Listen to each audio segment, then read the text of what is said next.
Hi friends, let's make baked potato soup together. So before I started recording, I baked 2 potatoes covered in foil for about an hour and 15 minutes to get them nice and soft. You can see here that I'm peeling the skin off from the potatoes. I used 2 large russet potatoes for this. Once they're baked, the skin peels right off. You don't have to use a peeler or anything, just your fingers.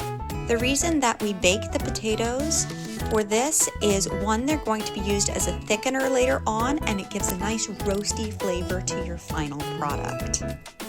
I was so invested in peeling the potatoes, I didn't even notice that I had 1,000 chins.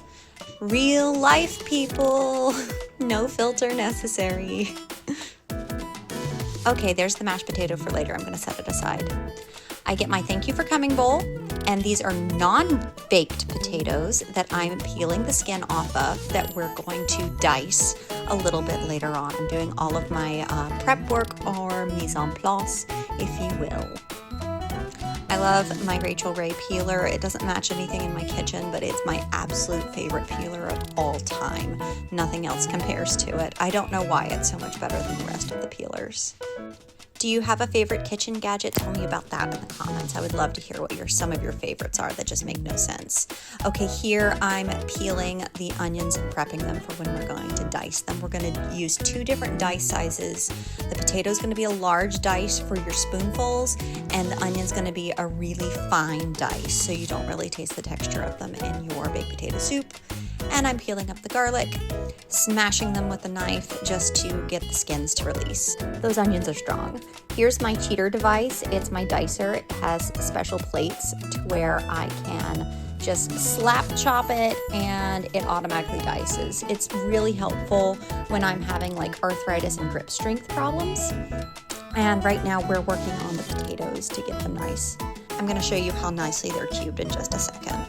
There you go. We're switching to the smaller dice plate for the onions, and I'm making slices so they're nice and square and evenly sized. It's actually some stress relief when you just smack the smiggity out of it. Now I'm mincing my garlic. I use a garlic press for this, but you can also just use your knife. I just like how fine the mince is on my garlic press, though it is a little bit of a pain in the butt to clean.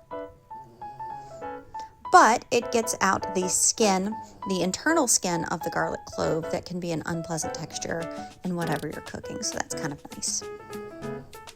There it is.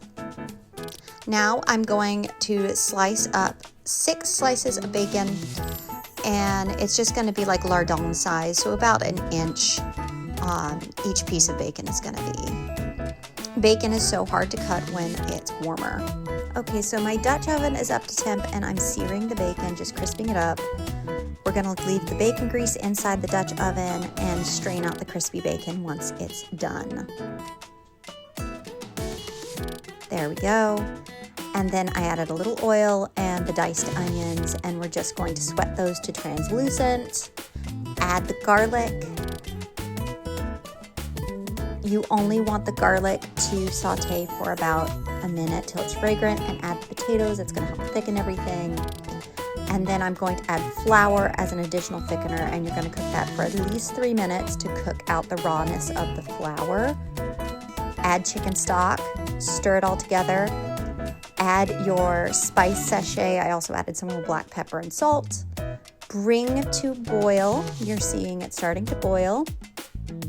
And after it boils, you're going to add the raw diced potatoes, put the lid on, and let it simmer for about 20 minutes until the diced potatoes are tender and yummy.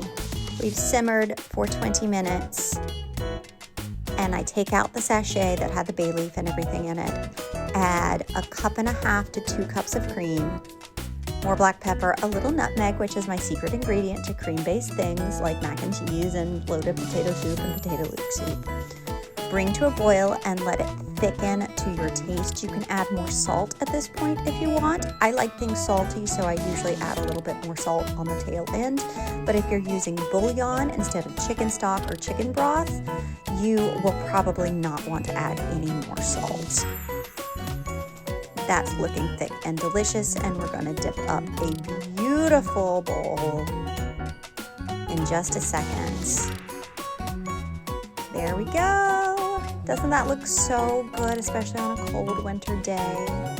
Now I'm going to end up topping this with cheese, bacon, and fresh scallions that I grow myself. There's my little scallion garden we just planted with its grow light. Just snip one, and we'll end up cutting that really, really thin with my kitchen shears. So delicious. I love fresh green onion. So there we go. You can also add sour cream if you want to this to make it a true loaded baked potato soup, but I just have the bacon, the cheese, and the green onion. And it's absolutely delicious, especially right now because we're nearly in the negatives here in New York City right now. We're like single-degree temperatures.